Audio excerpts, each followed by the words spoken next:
Hello my YouTube family. તો આજે હું તમારા બધા માટે લાવી છું એવી ખાસ ટ્રીક કે જે ટ્રીક તમે યુઝ કરશો તો તમારો જે આ વેસ્ટ ટાઈમ થાય છે એ ટાઈમ વેસ્ટ નહીં થાય। તો આજે હું આ ટ્રીક તમારા માટે લાવી છું અને એ ટ્રીક એ છે કે તમારું જે મંદિર છે એ મંદિરના કામમાં તમારો જે ટાઈમ છે વેસ્ટ થાય છે તો એ વેસ્ટ ના થાય એ માટે હું આ ટ્રીક લઈને આવી છું ખાસ તો તમારા મંદિર માટે। તો ચાલો આપણે આ વિડીયો સ્ટાર્ટ કરીએ અને તમારો જે ટાઈમ વેસ્ટ થાય છે એને વેસ્ટ થતાં આપણે બચાવીએ।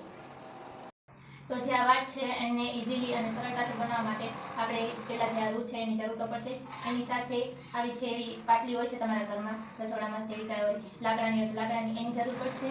અને જે આ અગરબત્તી હોય છે એના માટે હું તમને આજે ઝડપથી જે આપણી વાટ હોય છે એ બનાવીને બતાવીશ કે કઈ રીતે આપણે ઝડપથી આ દીવાની વાટને બનાવી શકીએ।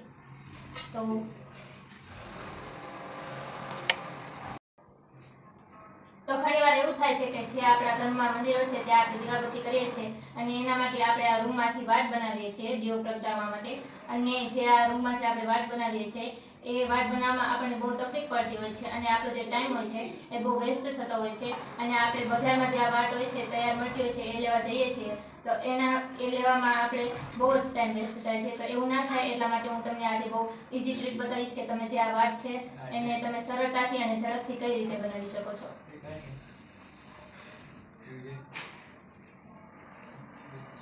તો જે આ વાટ છે જે રૂ છે એને આવી રીતે નાના ભાગમાં ડિવાઈડ કરીને પછી જે આપણે આ સળી છે એને એની ઉપર આવી રીતે રાખશું અને પછી આ સળીની મદદથી આપણે આને આવી રીતે રફ કરશું। તો તમે જુઓ તો આજે ખૂબ જ સરસ એવી પાતળી એવી વાટ જે છે એ બનીને તૈયાર થઈ જશે। તો આવી રીતે તમે જે આ વાટ છે એને બનાવી શકો અને તમે જે નાના છોકરા હોય છે ઘરના એને પણ તમે જો આ કામ આપશો તો એ પણ ખૂબ જ સરળતાથી આ કામ તમને કરી આપશે અને આ કામ બહુ જ સરળતાથી થાય છે આ એક નાની એવી સળીથી।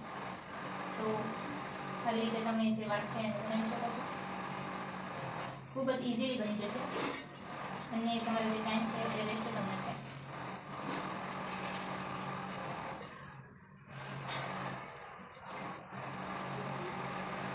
આ ટ્રીક તમારા માટે બહુ યુઝફુલ છે।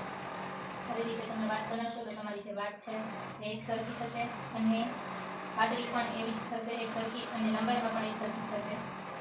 આવી રીતે તમે વાટ બનાવી શકો છો।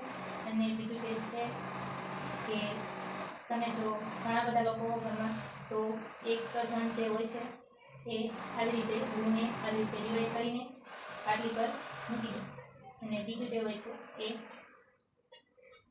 આવી રીતે જે રૂ હોય છે એની ઉપર આમ સળી રાખીને જે વાટ બનાવવાની હોય છે એ વાટ ખૂબ જ સરળતાથી બનાવી શકે છે।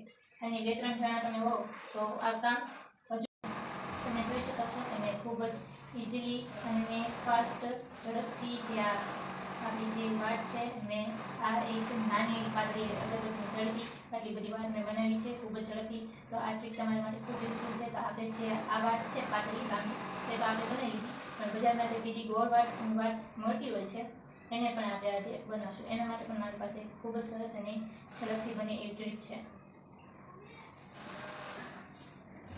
ચાલો હું તમને બીજી પાતળી વાટ બનાવીને દેખાડું।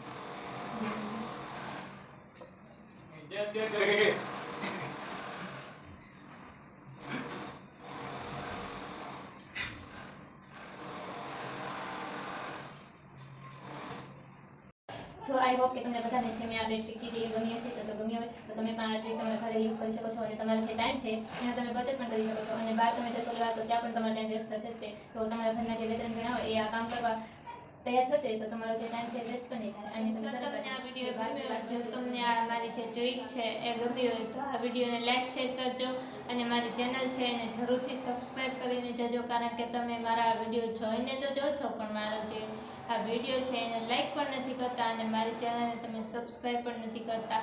તો એવું નહીં કરતા મને સપોર્ટ કરતા રહેજો। તો આ વિડીયો જો તમને ગમ્યો હોય તો આ જે વિડીયો છે એને લાઈક શેર કરજો અને મારી ચેનલ જે છે એને સબસ્ક્રાઈબ જરૂરથી કરજો। તો હું કાલે પણ તમને આવી જ સારી એવી મસ્ત મજાની અલગ અલગ પ્રકારની ટ્રીક લઈને આવીશ અને કાલ હું તમને આનાથી પણ વધુ સારી ટ્રીક બતાવીશ। તો થેન્ક યુ સો મચ મારો આ વિડીયો જોવા માટે। તો હું તમને કાલે પણ ફરીથી મળીશ। બાય।